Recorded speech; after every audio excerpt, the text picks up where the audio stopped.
Assalamualaikum warahmatullahi wabarakatuh. Pemirsa Tabligh TV dan pendengar RDS FM yang berbahagia, kita wajib bersyukur kepada Allah Subhanahu wa taala. Kita masih diberi kesempatan untuk bisa hidup dalam keadaan sehat, bertemu dengan bulan Ramadan. Maka mudah-mudahan kesempatan yang diberikan oleh Allah ini kita bisa gunakan dan kita manfaatkan sebaik-baiknya untuk terus mengumpulkan pahala dari Allah Subhanahu wa taala. Kita tahu bahwa ibadah puasa adalah ibadah mahdhah, salah satu rukun Islam yang wajib dilaksanakan oleh setiap muslim. Dan tentunya agar puasa ini sah, maka harus terpenuhi semua syarat-syaratnya dan semua rukun-rukunnya. Tentunya kita harus belajar mengenal apa itu sebenarnya syarat-syarat, apa itu puasa itu, rukun-rukunnya, sehingga ketika kita bisa melaksanakannya dengan sempurna akan menjadikan ibadah yang kita lakukan ini mendapat pahala yang sempurna pula dari Allah Subhanahu wa taala. Dan kita harus benar-benar waspada karena ada beberapa hal yang bisa merusak puasa kita. Tentunya yang merusak puasa itu kalau kita bagi paling tidak ada dua macam perusak puasa itu. Yang pertama yang mengurangi pahala puasa kita. Jadi ibadah puasa kita memang masih sah, masih mendapatkan pahala dari Allah, tapi pahalanya berkurang karena perbuatan-perbuatan atau mungkin ucapan-ucapan yang kita lakukan. Dan perusak yang kedua itu bahkan membatalkan ibadah puasa kita, menjadikan ibadah kita tidak sah dan kita dianggap tidak berpuasa. Maka dengan dua jenis perusak itu kita harus benar-benar berhati-hati. Yang pertama yang perlu kita waspadai, tadi sudah saya sampaikan, perusak-perusak puasa yang mengurangi kesempurnaan ibadah puasa. Ini tentunya kalau kita belajar fikih puasa itu termasuk yang dimakruhkan ketika dalam keadaan berpuasa. Umpamanya para ulama berfatwa bahwa kita hendaknya tidak berlebih-lebihan ketika berkumur. Karena kalau berkumur terlalu banyak itu ada kekhawatiran nanti ada air yang masuk ke kerongkongan kita dan masuk ke perut kita sehingga membatalkan puasa kita. Maka di situ ada unsur kemakruhan.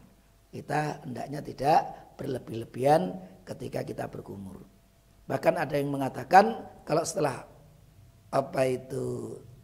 waktu zuhur itu hendaknya kita tidak perlu berkumur, dikhawatirkan itu juga ada air yang masuk ke dalam kerongkongan kita dan perut kita yang menjadikan ibadah puasa kita ini menjadi batal. Yang kedua, melihat lawan jenis dengan syahwat. Ini yang belum menikah itu mungkin dengan yang bukan mahram, atau bahkan seorang suami melihat mendelengi istrinya sehingga syahwatnya juga muncul. Ini juga termasuk yang dimakruhkan di dalam ibadah puasa. Maka benar-benar kita menghindarinya supaya ibadah puasa kita ini pahalanya sempurna. Karena memang kalau dengan melihat dengan syahwat kemudian keluar atau junub, ini menjadikan puasa kita batal. Maka kalau tidak sampai junub, itu mengurangi pahala dari ibadah kita. Kemudian juga hal-hal yang terkait dengan pasangan kita, mungkin mencium istri dengan syahwat, itu juga bisa mengurangi ibadah puasa kita.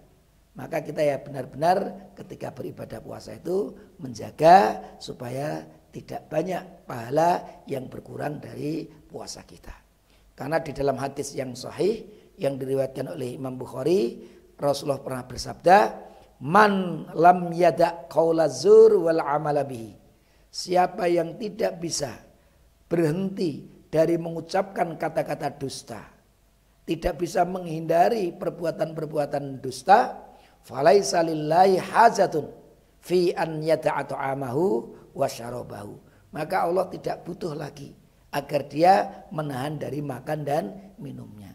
Artinya seakan-akan kalau puasa kita itu hanya sekedar menahan makan dan minum saja, tapi kita masih berbuat maksiat kepada Allah, kita masih berbohong, berdusta, berbuat maksiat, itu bahkan Allah tidak membutuhkan lagi kita untuk berpuasa sekedar menahan makan dan minum tersebut. Maka mari kita benar-benar menjaga dari hal-hal yang mengurangi pahala ibadah puasa kita.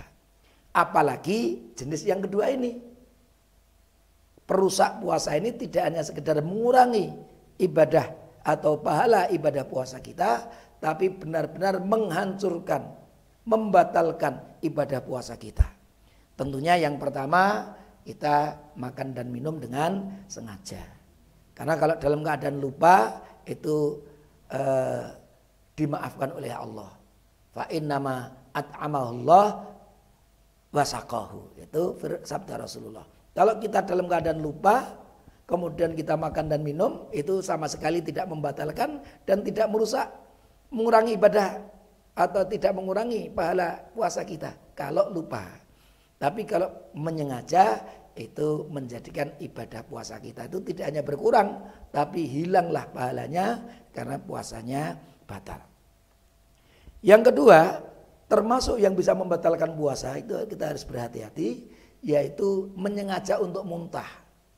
Menyengaja muntah itu tentunya dengan kesengajaan, unsur kesengajaan. Nah kalau kita mungkin bepergian naik bis kemudian tidak kuat kemudian muntah, itu termasuk yang tidak sengaja. Insya Allah tidak membatalkan ibadah puasa kita dan tidak mengurangi pahalanya. Kemudian yang bisa menghilangkan ibadah puasa kita ini juga istimna, onani sampai junub. Karena kalau tidak sampai junub, para ulama ini kemakruhan, jadi mengurangi pahala sholat. Tapi kalau sampai junub, maka membatalkan ibadah puasa kita. Maka kita juga harus berhati-hati menahan tidak hanya makan dan minum, tapi juga menahan syahwat kita. Maka khususnya bagi yang muda-muda, khususnya bagi yang belum menikah, itu di bulan ini benar-benar bisa menjaga nafsu makan minumnya, juga bisa menahan syahwatnya agar pahala puasa kita ini sempurna. Termasuk nanti yang membatalkan puasa kita tentunya datanya haid dan nifas, meskipun ini juga tentunya tidak ada unsur penyengajaan sehingga tidak berdosa, tapi puasanya batal. Maka kalau ada seorang wanita mungkin jam 5:04 waktu berbukanya tinggal 10 menit, 5 menit lagi umpamanya kok datang haid atau datang nifas, maka otomatis puasanya batal dan tidak ada dosanya.